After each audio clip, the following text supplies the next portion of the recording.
Welcome to the Techne Connect Automotive Podcast, aimed at inspiring the next generation of EE-related talent to choose a career within our space, whilst also supporting the current EE talent pool in making key career decisions.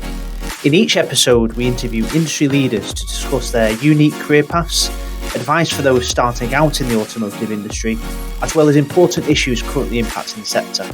My name is Ferris, and I'm responsible for connecting automotive businesses to the best EE-related talent. Today we have Ruaraidh Walker joining us from McLaren Applied Technologies, and what a career he has had. His CV contains a catalogue of prestigious companies including Cosworth, Mercedes AMG high-performance powertrains, McLaren Racing, just to name a few. One of his key highlights include him playing a key role at the start of Mercedes HPP's dominant reign of back-to-back F1 titles.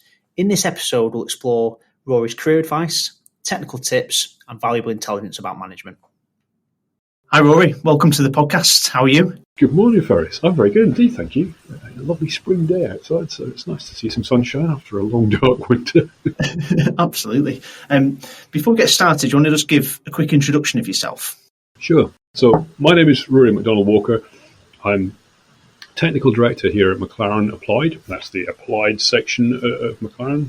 I'm responsible for technical developments and intellectual property and how we develop and manage our engineering ideas here at McLaren. Brilliant. I'm looking forward to running through your career shortly. You've got an interesting one, to say the least. But before we jump into that, do you want to give us an insight of who you are out of work? Yeah, so I'm a bit of an odd one, really. I come from a family of artists and linguists and musicians. And so when this engineer suddenly started drawing pictures of little square cars with round wheels and a little pigtail coming out the back of the exhaust pipe, I suspect my parents were probably a bit shocked. But yeah, so that some of that stuff, obviously that broad start of life has carried on. So I'm still a musician, although a very amateur one. I play drums and cello and more recently bagpipes. There is a Woking pipe band here in Surrey, would you believe? But yeah, absolutely. Being an electrical and mechanical engineer, I have a variety of hobbies related to that. Like most people that work in racing or in mechanical engineering, I have a collection of old motorbikes and old cars, which I spend most of my time keeping running. As an electrical engineer as well, I have that sort of weird crossover of liking electrical and mechanical stuff. And I have a collection of 1980s pinball machines, which are also a bit of an entertaining hobby to keep working properly. Very entertaining when they are working, and quite entertaining fixing them as well. So yeah, that's a lot of what I do in my spare time. Absolutely. We'll go right to the beginning if that's okay. So we look at your career. Do you want to talk through where you started and how it progressed from there? Sure. So I mean, I started out, as I say, drawing little pictures of cars, classic 3-box car with little round wheels and a little pigtail at the back, when I was about 3 or 4. So I've really always wanted to be an engineer and particularly work with cars and in the automotive industry. And my father was a big Formula One fan, so that was part of our Sunday weekend ritual, was watching Formula One. So at a very early age, I knew that's what I wanted to do. Growing up in the 80s, as a teenager, there was a big change going on. We had turbos everywhere. Everything was, because of Formula One, everything was turbocharged. Injection was a big thing, so electronic injection, Golf GTI, XR3i, all that kind of stuff, all these eyes appearing everywhere. It was clear that electronics was going to play a really big part in cars and automotive engineering in general, in a way that it hadn't really before. So when I went to go and find a degree, I wanted to find, because I was clear I wanted to do an engineering degree, that was kind of a given. I wanted one that would do both of those things. I thought, well, if I want to get into cars and engines, definitely, but I really, really want to make sure that I'm kind of future-proofing my skill set.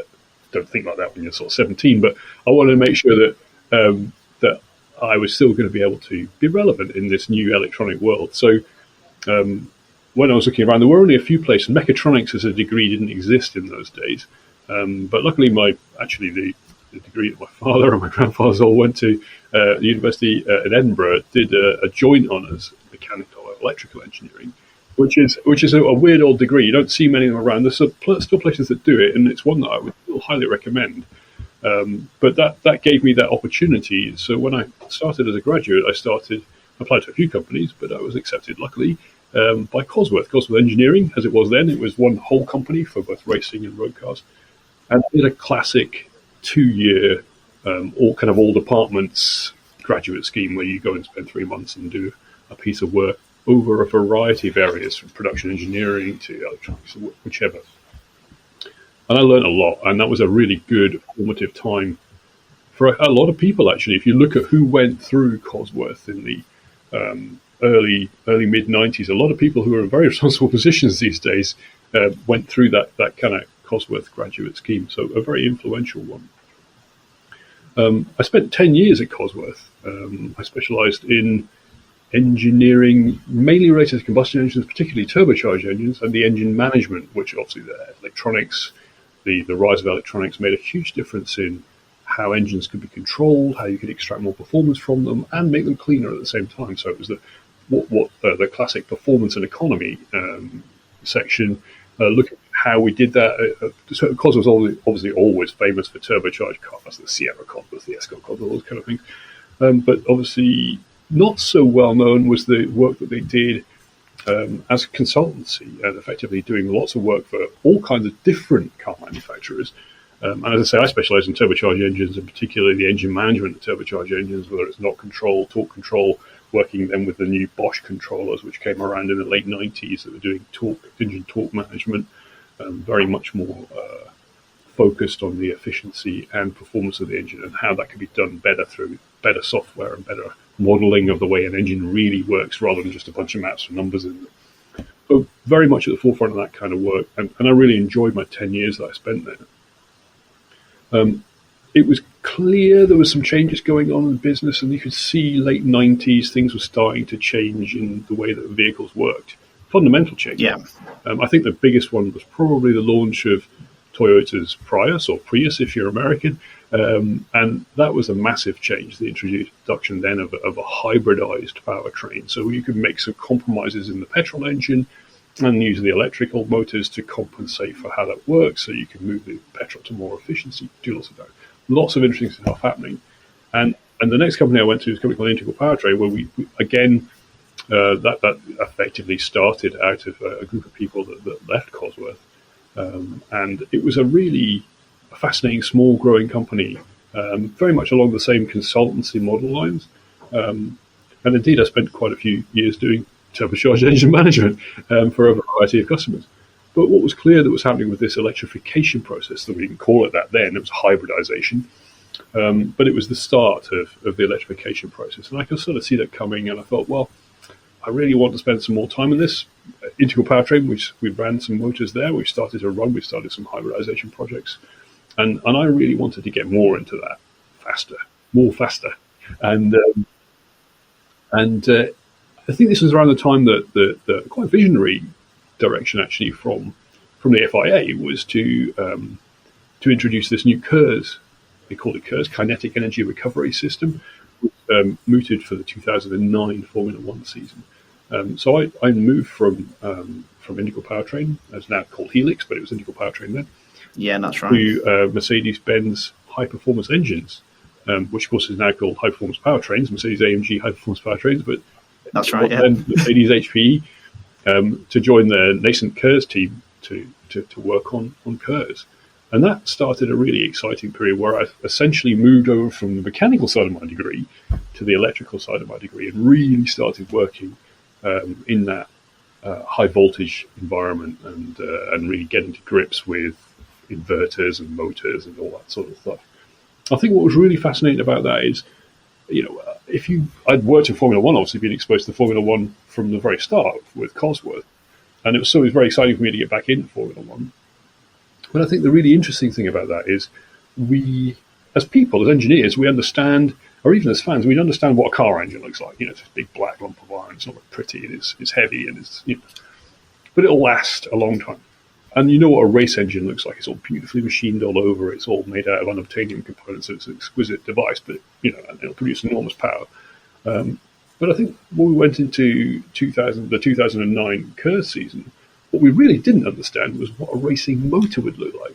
Electric motors traditionally sort of a tube with some fins down the side and a sort of vent on the back and some feet and a pulley on the front, and that's what an electric motor looks like, and they're quite big.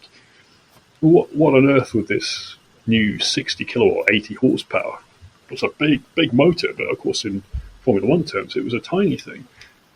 And so how did we get to that point? That was a really fascinating journey, and it was then we really started to find what an electric motor in a racing environment would look like. Because these days we've got electric motors racing all over the place, and it's kind of a given and accepted fact. But if we go back 15 years, that's been a really exciting time.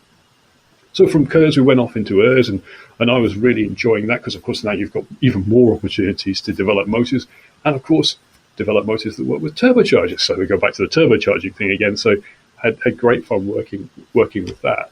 I spent I think 9-10 years at HPE, and we went through that a really amazing season of 14 where it was clear that Mercedes had landed on their feet and we've made the right decisions, the right calls, we developed the thing properly, and guess what? We walked to the championship. Not to say it was completely easy, there were problems and lots of issues to be resolved, and all the challenges that normally in Formula One. So I went through that. I spent 10 years, or 9 years, I think, 9 and a bit years at HPE, and HPP as it became. And then I think in 2017 I'd been headhunted by McLaren. McLaren, obviously a long-term customer of Mercedes, McLaren Mercedes, obviously famously. But by then Mercedes obviously had their own internal factory team at Brackley, and McLaren had moved away to take on the Honda engines. And there was some quite well known and quite well documented issues there, and some old colleagues and old customers and old friends from McLaren had rung me up and said, "Look, we need a bit of help with this ERS. Can you come and help?" And so off I jolly well popped down here to Woking. So and I've been here for the last year, since 2017. So we're now 2023, so 6 years. Where did that go? Crikey Moses. So I've been here both initially in racing in the McLaren Racing brand, but McLaren actually, most people don't realise, is a number of brands, a number of separate companies, in fact. So initially at McLaren Racing, which is Formula One, and then I moved slightly down the corridor, as it were, in the amazing, wonderful MTT McLaren Technical Centre in Woking, down to McLaren Applied, and that would have been in 2019, I guess. And Applied is slightly different because we're taking all of the ideas. We supply lots of stuff into all of racing and automotive and public transport. There's a lot of our products, and taking the concept as a whole is taking the ideas and things that generated that intellectual property, those ideas and creations from racing and from racing learning, and then transferring into real world products. So that's very much the day job now across all of our business units in Applied, and I've sort of grown as experience has grown and knowledge grows. You work effectively. You're increasing the responsibility to moving from starting off as a graduate, then a junior engineer, senior engineer, principal engineer, and then finally chief engineer, and then finally moving up to the sort of technical director status that I'm in now.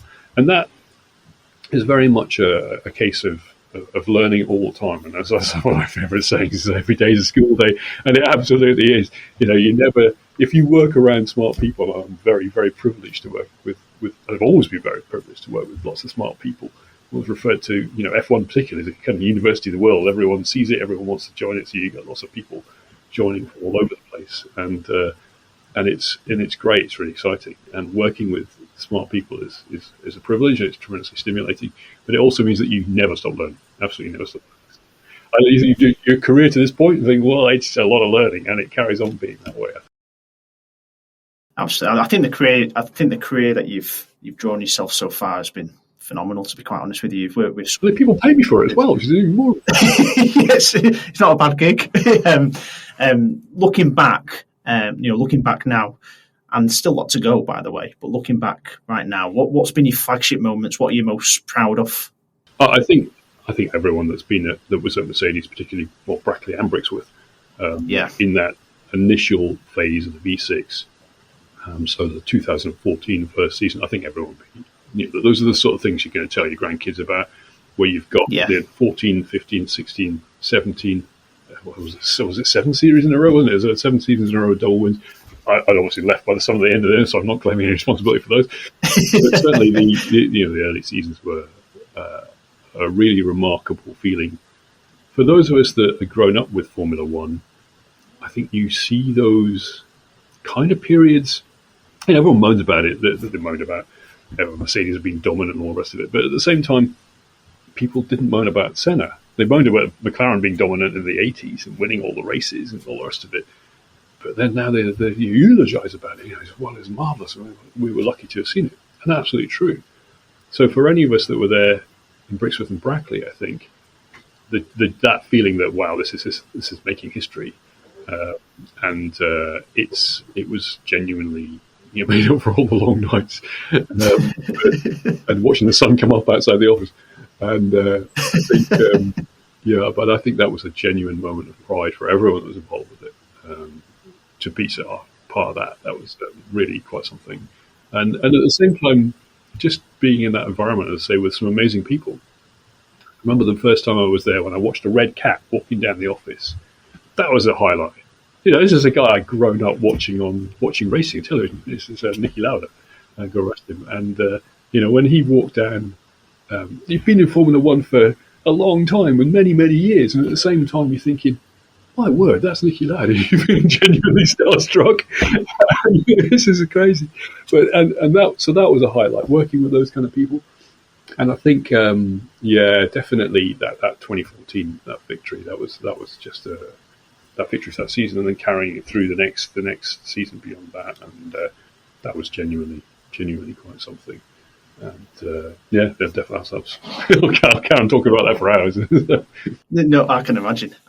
You did. I think you caught it early before, where you said you were heavily involved when the hybrid, the electrification world was just starting to take shape. And I think, remember rightly, you were running the first motor at Integral was quite a big moment. Yeah, I think so. Yeah, it's the first time, I think, for all of us that had grown up, and the people that founded Integral Powertrain, and one of which is the son of Roger Duckworth, the son of Keith Duckworth, the founder of Cosworth. And sitting there, we've been running engines our whole lives, and all of a sudden this thing is just whizzing around on a bench with a power supply, and you think, it's magic. And you can just put a square wave speed demand into it, instantly changes, and that instantaneous torque, I think, is something that we are all very used to now with electric cars, and it's still a massive selling point, and it's completely different to the whole world of internal combustion. And so for me, I'd obviously been around electric motors as part of my university degree and all the rest of it, but then to see how you can bring that stuff into the car world, which, the idea of clutches and gear shifts and starter motors and all that sort of stuff, seems really, once you get into an electric car, all that stuff seems kind of antiquated and a bit old-fashioned and a bit like a classic. Even a brand new petrol car always seems a bit like a classic when I jump into them. But that was a really exciting time to be in, that when that stuff was coming together, particularly I think the first motors being run in an automotive environment, first EVs, first hybrids, and we sat and watched. What was price 288 volts, I think the energy store was, with a bus voltage that was controlled by a DC-DC converter, so it varied depending on what the needs of the system were, but sort of 400-500. Then in the original KERS, 2009 was 400 volts, and then ERS was up to 1,000. So by that point, we've been at this for 5 years, and we've gone from 400 volts up to 1,000 volts, and incredible. The batteries have gone from, talk about C rate, which is the amount of energy or current that a battery can produce based on its energy storage. And those batteries in F1 were up in the 250 plus C rate. So you've got tiny little battery, which is, twice the size of this laptop, and it's producing 300 kilowatts in bursts. That's an enormous number for something that is mandated to weigh less than 20 kilos. It's crazy. I'll probably check that minimum. I'll have to go and check the regulations to make sure that 20 kilos is right. But nonetheless, you get the point. It's developing the energy capability of delivery capability of those. So the sort of techniques that are required there, I think, we're starting to see coming through now. Obviously, battery voltages are rising. Obviously, all the little Teslas were sort of 400 volts, and they still are. But the newcomers, the Hyundais and the Kias, they're all in the 800-volt bus range, as is Porsche and Audi with the Taycan and the e-tron GTRS at 800 volts, and that's where everything's going. I read this morning that Tesla's new version 4 supercharger is up to 1,000 volts. So there you go. So that's taken them 10 years to make that journey. Something that we did in racing in 5, and then if we go through into Formula E, again the same thing. That's also 400, 500 volt, and now at 900 plus. And why do we want to increase the voltage? Well, we just reduce the weight, because if you have more volts, you have fewer amps. Losses are amps squared. So the heat produced, it means you need big fat conductors. Copper's heavy. But we did tend to use aluminium connectors and other such innovations and things in F1, but that's necessarily apply in road cars. But it's a really exciting time to watch all that stuff. And while motorsport has that luxury of being able to just throw money at something, the sort of features that result are generally very expensive and total filigree. But then the same way that a racing engine is the same thing as a road car engine. That's the same analogy. But you can use that. I think it's like you can use those kind of development paths to create novel products for a more production environment, taking those ideas and working out how you can get the best results, but not necessarily just by throwing money at it, and having super high end materials. So no, really genuinely exciting, and a lot of changes happened in a very short space of time. And I think everyone can see that right now. You went from 5 years ago, you might see an electric car and wave at them or something like that, and nowadays you're seeing electric cars everywhere. It's probably every fifth car you see on. Maybe that. Sorry, I don't know. Maybe, but it's a really exciting time to be doing this kind of thing. And I would say to anyone that's excited about getting into cars, there's still an awful lot to learn, and there's an awful lot to do, an awful lot to develop, and so it's a very exciting environment to be in. Absolutely. One of my favourite parts of this, I think, based on where you're up to now, everything you've learned, all the late nights at Brixworth in particular, if you could go back to yourself now, 16 years old as a rough guide, what would you be telling yourself in regards to advice? Make the most of your education, definitely, and do things that you might not. You might be totally focused, like I was on engineering, and physics, and maths, and all that sort of stuff. Learn more languages.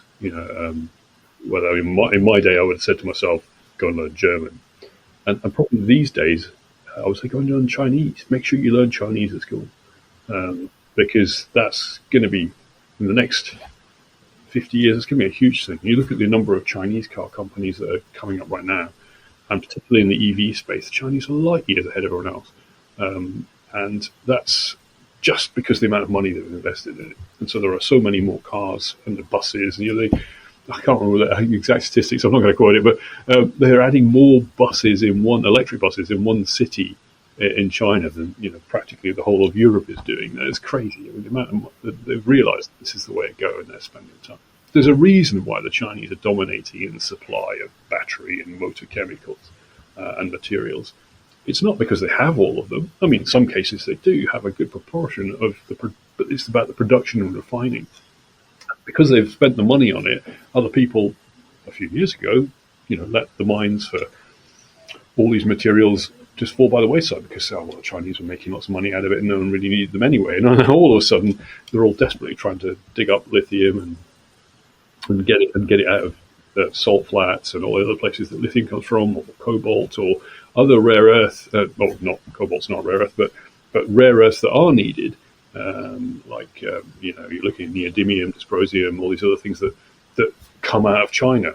Well, they don't actually. There's plenty of mines all over the world that develop it, but that can get these materials. But we've not developed them, or we've allowed them to close. So I think that will change, and people will invest in these things. But for right now, China's really putting the money where the mouth is, and they're making a big change in how their world's. And I think the next 5 years, or even the next 2 or 3 years, actually, you'll see an awful lot of Chinese cars coming up for sale onto the European market in a way that probably more reflects what was happening. I guess when I was a kid, Japanese cars were very new in the 70s and 80s, Japanese cars were initially seen as being, unreliable, not British cars and the rest of it. And then all of a sudden they gained this amazing and justly reputation for being incredibly reliable and very well engineered, which all through the 80s and 90s established that brand of Japanese cars. And I think China's very much in the same place right now. I think, particularly with EVs. So yeah, go and learn Chinese. It's a very long way to say, go and learn Chinese now. Yeah. It's good advice, but there's a good story behind it as well, and you're exactly right. Me and you've done some discussions behind the scenes, and I think it's interesting how you form your own career, especially from an early point. We talked about like building a brand for yourself, and what's your opinion on that from an early age? So I think as engineers we get really, really enthusiastic about particular things, and I think it's important that you have areas that you I wouldn't say specialise, but certainly areas that you are going to want to work in and want to dive into head first and make them yours. And I think sometimes engineers can spend a lot of time doing just the work. And I think if you, I don't say promote yourself, because there's a degree of in business where there's obviously startups and that very much that entrepreneurial culture, and I think there's a definite need for that kind of thing in your engineering brand. What do you want to do? What do you specialize in?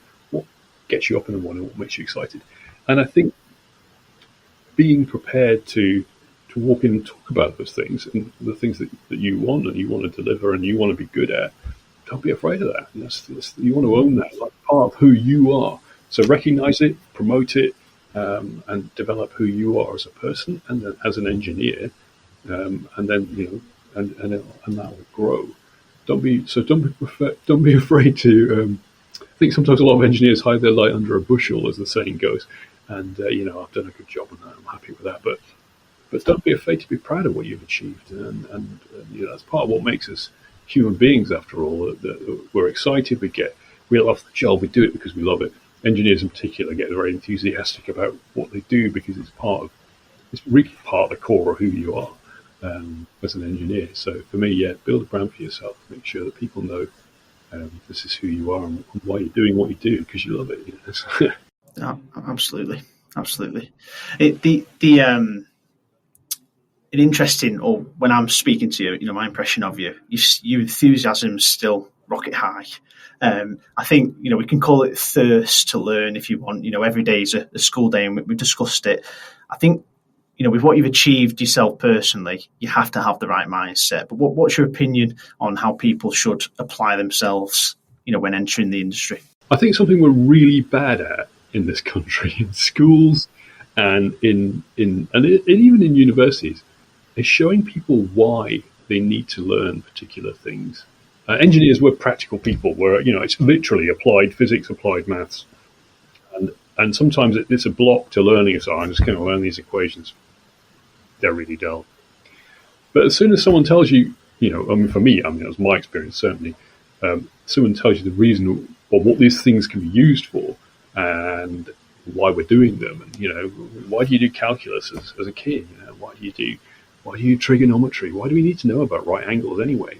And as soon as you realize that huge amounts of three-phase electricity is imaginary numbers and anything to do with motor controls, all trigonometry, and all that sort of maths that you did. Any aspect of finite element, you need math. It's just like all this stuff. Making sure that people understand why they're learning what they're learning, and it's not just because the teachers want to torture you and ruin your life, but there's actually a reason behind all of it, and that is something we're very, very poor at communicating. But for me, I think maintaining that thirst for learning is key. I am really lucky. I said both my parents worked in the university environment, so knowledge, books, all that kind of stuff was all around me from a very, very young age. So I would always say just make sure you keep learning and keep your eyes and ears open. And there's always something new to be learned. I say working in any business any world-class business, you're always going to have super smart people around you. You recognize that and learn from them too. And so from every day you take a little nugget of learning and you try and keep it all keep all those little plates spinning like the magician on the stage, keep all that knowledge nice and polished and the plates clean and spinning nicely, and then you'll be in a good position, I think. But maintaining that thirst for knowledge and learning is key. I think lifelong really, because it's going to help you in whatever it is you choose to do, whether it's engineering or whatever. It doesn't need to be just engineering. I think in any career, professional musicians practice hours and hours a day to be good at what they do. So that's that advice is definitely. That's great advice. Keep learning. keep learning. I want to pivot a question which is a little bit more towards leading people, and through your career you've led some very demanding projects. F1, we all know how demanding F1 can be in particular. How have you managed to mentor and lead teams successfully with all that pressure? Because it is a pressure cooker in some cases. I love pressure. Yeah. But I think sometimes it can do two things. It can be a classic. I think someone gave me a classic analogy years ago. It's like sometimes pressure is like dropping a steak in a hot pan. When you first drop it in the pan, the butter's all spitting and the steak just goes and tightens up.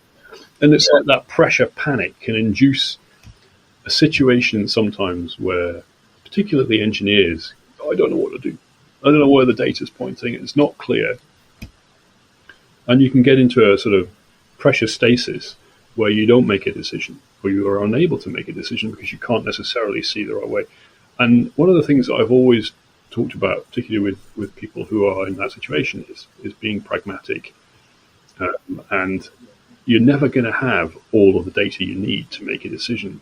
So sometimes you might need to make a decision not entirely certain that it's the right one. And then what's really important is that you make that decision and you go in that direction. And that direction is probably your best estimate based on the available data you've got. And as you go and do some more work and some more learning, some more tests, you might quickly learn that actually the best directions are that way. And as long as you then correct and move. So it's about being open-minded and pragmatic. So you've got to sometimes make a decision, and it might not be the right one, but identifying it quickly so that you're then not... I sometimes worry that some people made decisions and said, this is the way, and that's the way we're going to do it. And then it was led from the top, and this is the way we're going to go, and it was kind of not listened to when everything around was going, really sure about that? It's not really lining up, and they keep kind of trying to force the data to fit the decision. I used to call that pin the tail on the donkey engineering. So it's like, that's the way. And it's like, it probably might be, but it might not be, and you need to be open to that possibility. And that's about being open-minded and listening and learning and continuing to keep that open mind. So I think sometimes you need to be around to make a decision, and it might not be the right one, but it breaks that pressure stasis. And you need to then listen to the people around you who are then telling you, this is the result we've got from today's test or from whatever. And there's certainly in the situations in some of the best F1 teams where if there is a major failure, there will be a small team that maybe even led by the MD who lean into it. And I'm very much of that same sort of opinion, where you get a multidisciplinary team, all the people, all the skills that you need to solve any particular problem. They'll all concentrate on that problem, and they'll have daily meetings, and there'll be updates for each meeting. And you've got that incredible fast pace. And sometimes that might be, well, actually, I don't think this is the right direction, lads, and we need to go that way. And that's fine, because it means you've moved on, and now you know that that's not the right way, and this is the right way. So you've actually gained information. And making sure that you don't get the blame thrower out in that situation, because the pin the tail on the donkey approach is, it must be that way, you're wrong to look over that way. And no, you have to be open-minded, and you have to look at it that way. So I think listening and learning and keeping an open mind is vital from a leadership point of view, but sometimes you do have to make that decision, and we're going to go that way, lads, because everyone else is like, I don't know what to do. And that's definitely an important one. Sometimes you have to be firm and make a direction, and then you have to listen. Yeah, you have to create an environment, don't you, where you're still allowing people, engineers in particular, to be creative. Absolutely. So I mean, the classic, for me, I mean, everyone's different. Everyone has different leadership styles. But for me, the classic failure of senior leadership is to be a micromanager. I think it wasn't Bill Gates. No, it was Apple, wasn't it? And he said, I don't employ smart people to tell them what to do. I employ smart people to tell me what to do. And he was absolutely spot on. So he's not with us anymore, bless him, but he was absolutely right. And so for me, engineers are creative people. They want to create ideas. They want to test their ideas. They want to make sure that they're doing the right thing. So micromanagement and dictatorship from on high is, well, this is the direction, and that's the way the donkey tail says we're going to go, and that's where we're going to go. And but and then you listen to them. That's the best way to lose engineers. Known to man, I think they'll just walk. They'll go somewhere else where someone is listening to them, and they feel valued and respected. And that's a key thing. It's a key lesson for me. If someone says to me, I think the worst thing you could say to me is, I've had an engineer come up to me and say that you're not listening to what they're saying. Oh man, I'd be frustrated at that point. I can talk to myself about what I was doing. But I think that's a key one, really, definitely. Listen, keep an open mind. What I want to discuss with you is, we look at the EE, automotive, motorsport industry over the next 5-10 years, because things are moving quickly. From a technical perspective, what do you feel is coming, and what do you feel people should or could focus on? So for me, I think I've discussed a lot of the big move towards electrification, whether it's hybridization or whether it's full electrification, and the move up in voltages and the increase in efficiency, because it's all about efficiency. Ultimately, the move to electrical from combustion is that we're just not throwing 60% of the energy you put in the car straight out. You put 100 quid of the petrol in your car, 60, 70 quid worth just goes out as heat from your radiator, from your exhaust, from your brakes. It's just, you might as well just get 70 quid of your money and light it. And that's what we're trying to move towards. It's about being efficient. I'm not saying that battery electric vehicles are a panacea, but that's the direction we're currently trying to improve their efficiency, and that's our current best way of improving that efficiency. 20% of energy in Europe, and in fact about 18% in the world, is road transport. And the amounts that we spend on shipping and planes and all that is pretty tiny in comparison. People say, oh yeah, cars aren't that important. Why don't we concentrate on this? Yeah, they really are. Cars, trucks and over-the-road transport generally is 20% of our energy consumption. And as I say, of that 20% of our global energy consumption, this data is on the IEA website, the International Energy Agency. They've got brilliant Sankey diagrams where you can watch the flow of energy through the world economy. It's awesome. And you can break it down in many, many ways. It's all out there. But if you look at that and you say, well, okay, the really best engines in the world are 40-45% efficient, typical car engines that are at 20-25%. Of that 20% of the fuel that we just poured into the world's transport, over-the-road transport network, an average of 65-70% of it is just vanishing as heat. So we don't need to replace all that energy. We just need to do it. If all the millions of tons of oil equivalent, that's how they measure it. And 1900, I think the world over-the-road transport was about 1900 million tons of oil equivalent per annum is just road transport, and that's, as I say, about 18 to 20%, depending on the year, of how much we spend. So if we can improve that by saying, okay, well, your average electric car is going to be 80%, 85% efficient. Well, that's a big number, right there, a huge number. Now, of course, you will then argue that you don't want to throw away all the existing cars, and we just want to gradually let them waste out as they get scrapped. It's 10 to 15 years in Europe, cars get scrapped, and that's probably natural wastage, and that's the way we should go. No one's saying throw them all away and start again, because that would be a tremendous waste of energy. But then that's how we need to do it. We need to think about that, and that's where the direction is going. In this country and in others, there's discussions about Germany and the 2035 rule at the moment, but that's clearly the direction it's going. So for me, where we're short and where we traditionally see this is an electronics company, McLaren Applied, fundamentally most of our products are electronics. I don't see enough electronics engineers. I'd love to see more electronics graduates. I don't see that many. In the graduate scheme, which we've just launched for this year, we have an awful lot of mechanical engineers. Now, there's nothing wrong with mechanical engineer. I'm half a mechanical engineer. But what I'd like to see is more mechatronics or particular universities adding more electronics courses or electrical engineering courses to their mechanical, pure mechanical, because most of what we design is still mechanical. There's still huge amounts of work. An electric motor is This is a predominantly mechanical device. A battery, everyone goes, oh, your batteries like trucks. No, it's a bunch of components stuck together, welded together with tabs, held in a frame, stresses, mounting, vibration, thermal expansion, cooling. This is all mechanical engineering, is bread and butter mechanical engineering stuff. What we need is people that recognize that it's not just like a combustion engine where it's thermodynamics and it's mechanical with a bit of electronics on top. The fundamental design of a battery is still mechanical. But now some of the constraints, every engineer when they design stuff has constraints, they have requirements, and you have to design something which fits in those constraints and requirements. And what we're saying now is that mechanical engineers, which we absolutely still need them by the spadeful, have to recognize that some of those constraints are going to be electrical. They involve voltage and the stuff that they're going to need to know about. So it takes you back, probably not quite as far as what I did, as extreme as I did with a joint honours degree, but you certainly need more than just a passing understanding of electronics and high voltage electrical systems. And baking that in at an early age is a good way to learn it. That's not to say that smart people can also learn. And one thing is watch really good mechanical engineers turn into brilliant electrical engineers. But I just think, just going to learn this stuff. I need to learn this stuff. And off they jolly well go, and they do.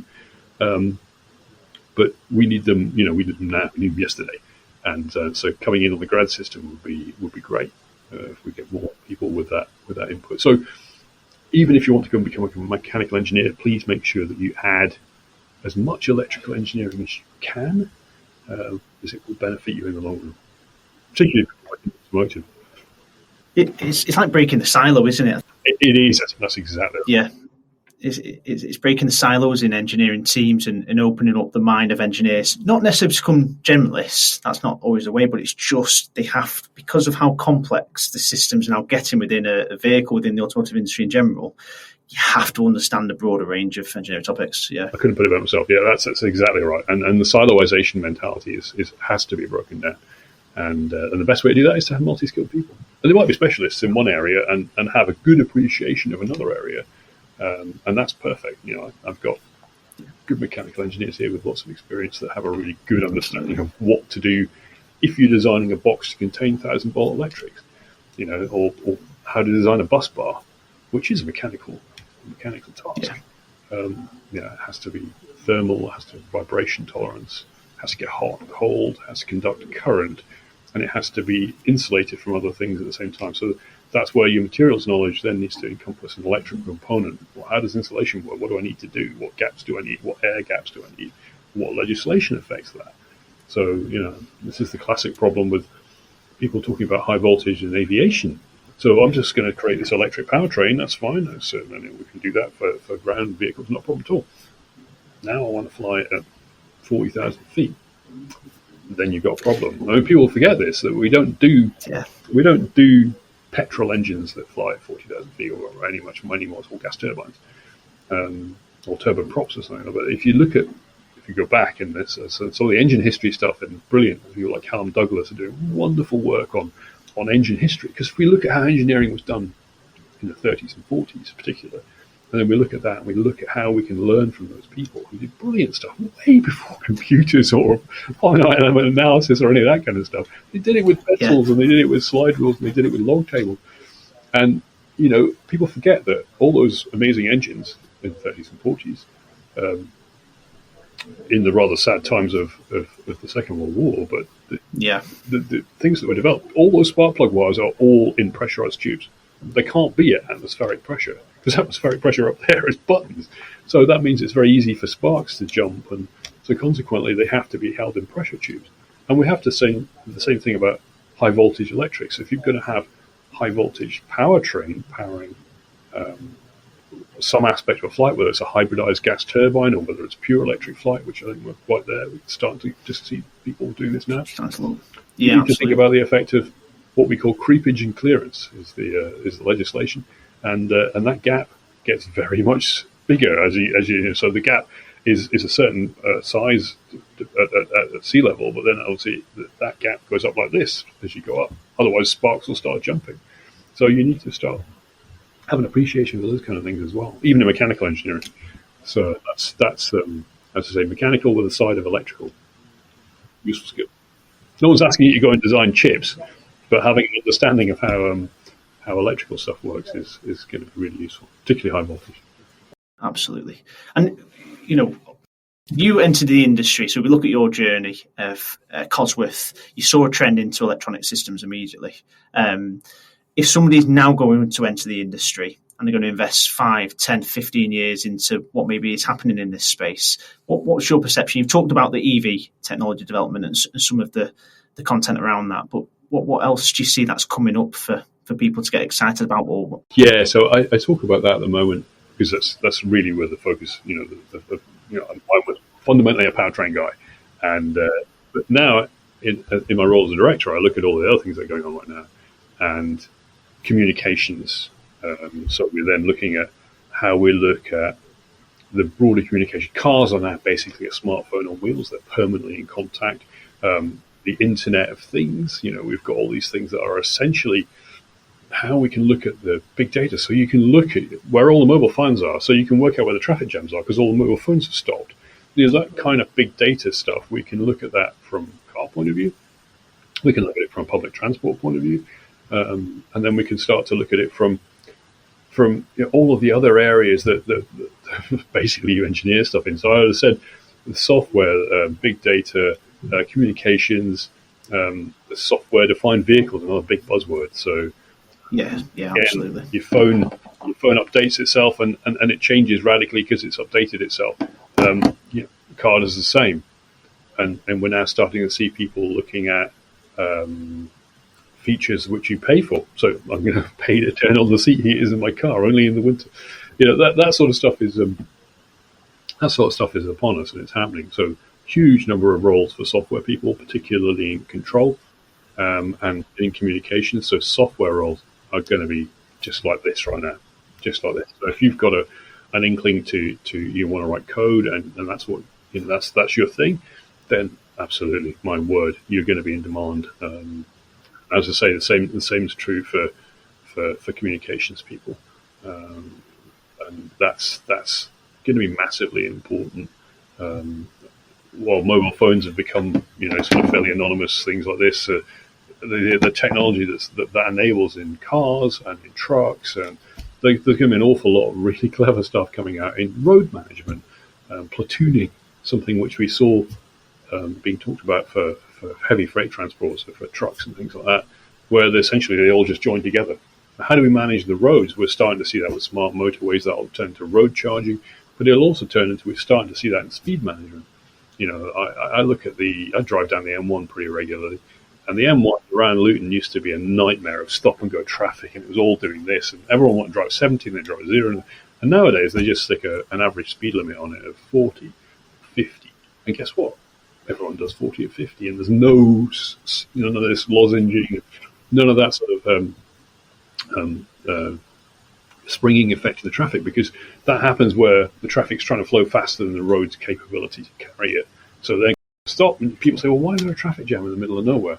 Well, can't you pour sand through a funnel faster as you want to? Because that's a restriction, and that bottleneck will determine the flow rate of cars, and that's that. And a junction where everyone's trying to slow down because they're trying to merge, guess what? The jam forms behind it and those waves flow upstream. So we're looking at all this kind of stuff. So that's a completely left field automotive discussion from a powertrain point of view.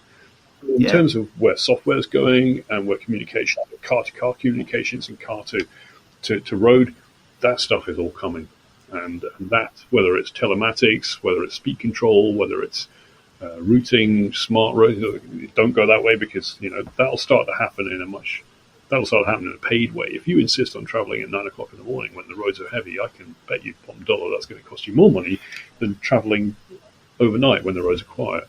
And that road pricing stuff's going to happen. I think we can see that with smart motorways, and we can see that with the way cars are being used, and the software, as I say, the software-defined cars. So all of this stuff means that there's an awful lot more to do. Even if we limit ourselves to cars, there's an awful lot more to do than just mechanical, electrical engineering, powertrains. There's huge amounts to do with software and communications and things like that. So a wide variety of roles. And we need more of these people. We need more engineers. We can't become an engineer. It's great. We definitely do. I think I've only done a little bit of work in just looking at the SDV field, the software defined vehicles.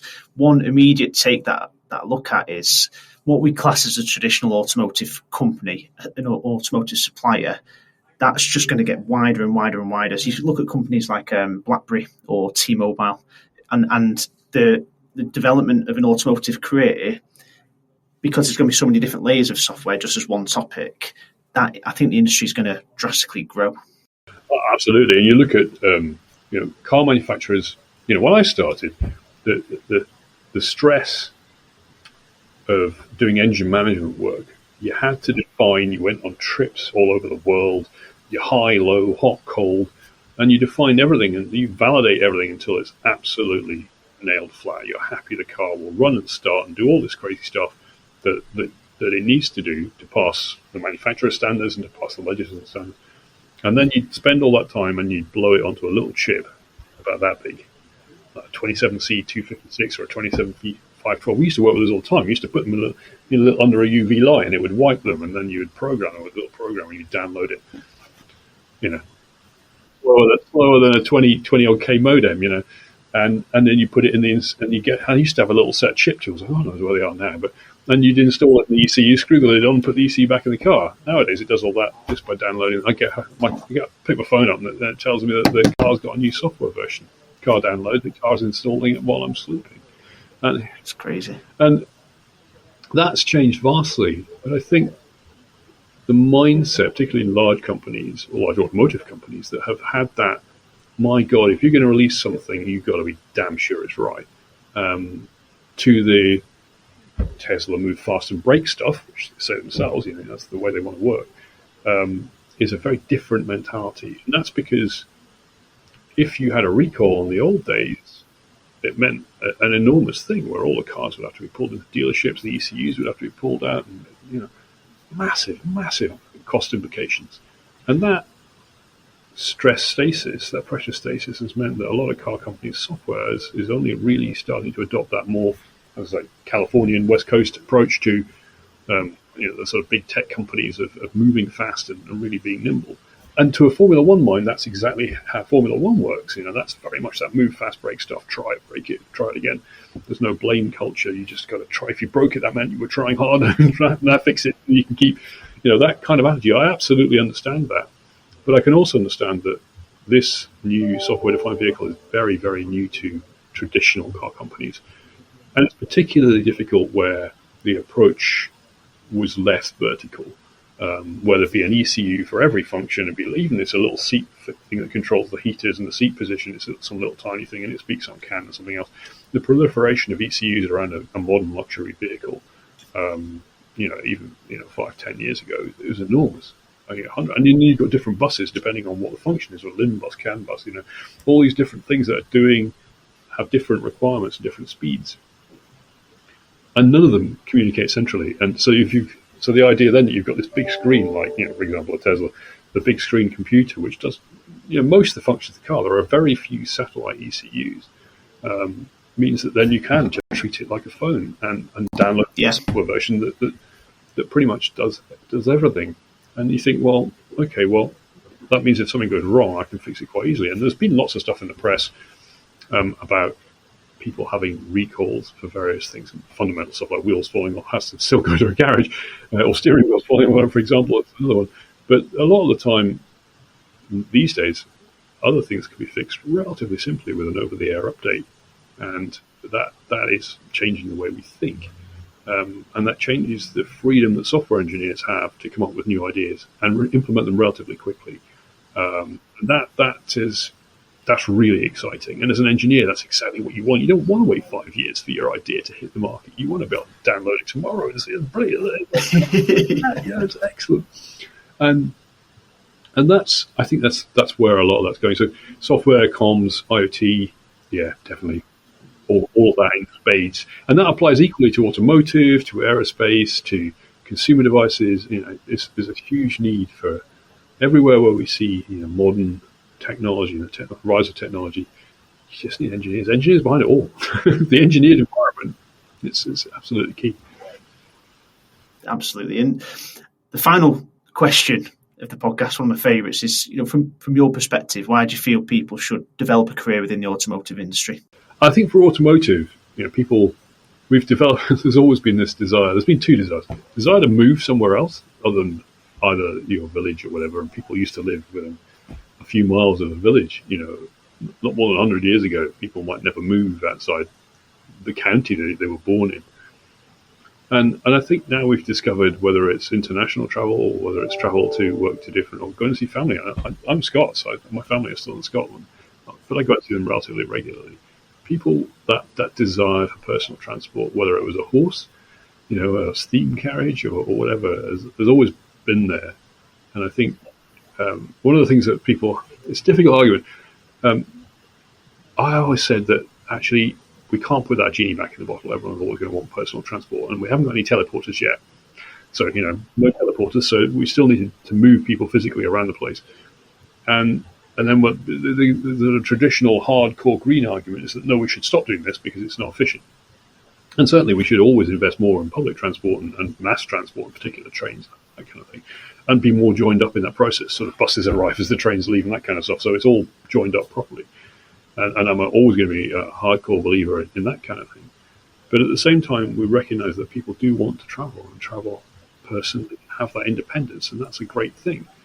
And it's one of the things that really has transformed the 20th and 21st centuries. Really, it's a huge liberty of personal transport. It has downsides. It has downsides in traffic jams and energy consumption. Look at that IEA graph of transport consumption over the last 50 years, and it just does that. Drops in 2020 for obvious reasons, but it's still a rising graph. So what can we do? Do we want to stop it all? It's just not a realistic option. But what we do need to do is make it more efficient. And I think that challenge of saying, we just need to do this and do it more efficiently, and we have the tools to do it. And I think one of the things that's really transformed the industry in the last 15 years has been the idea that someone could go out. I can use that bloody Tesla word again, sorry. But they have fundamentally forced a change in the same way that Toyota did in the 1990s, forced hybridization. Tesla did the same thing in the early teens, by saying, actually, you can do this, and it can work, and you just need to go. And now we've got the situation where manufacturers are bringing out a huge range of electric cars, and that's happening, increasing. People still moan about it, and there's lots of people who are resistant to change, whether they be in the car industry or whether they be people talking on bloody social media. And I'm terrible for that as well. But it doesn't need to be polarized. We need to think more practically. And the big answer is, how do we just reduce that 20% to being a slightly more sensible number? And we have that ability to do that and reduce it to 8%, 5%. Those should be laudable targets about how we get towards net zero, and we start to think about how we reduce that energy consumption, or how we make that energy consumption from greener sources. We think, well, actually, how do you do that easily? It's not trivial, but at the moment with liquid fuels, it's very difficult, or very energy intensive, to make them green or zero emission or carbon neutral. So at the moment, there are some people arguing for e-fuels, and there will always be a reason for e-fuels. Definitely, I think. We still run horses, and we run horse racing all the time, and people extract a lot of joy from that. And we can see in F1 that F1 is moving towards an e-fuel, sustainably sourced e-fuel from 2026. So that kind of thing is vitally important. But it's all about having to reduce the overall energy we take and make in transport. And for me, that's the best way to do that at the moment. Is probably an electric vehicle for road transport. And there will always be exceptions, and we mustn't be too prescriptive in what we decide. But that makes it a very exciting place to work. There's lots of challenges. And there's going to be continually enormous challenge, and it's not going to drop dead overnight. And again, say, "Oh yeah, there's no many cars in 24, because they all get banned." No, it's not. That's just not realistic. And fundamentally, there's going to be lots of work for people to do, and as I say, in an increasing a range of skill sets. And it's going to be exciting, demanding, and absolutely necessary work. Great answer. It's a great answer. Rory, it's been an absolute pleasure having you on the podcast. Really appreciate you taking the time out. Thanks very much for your time. Thanks for having me.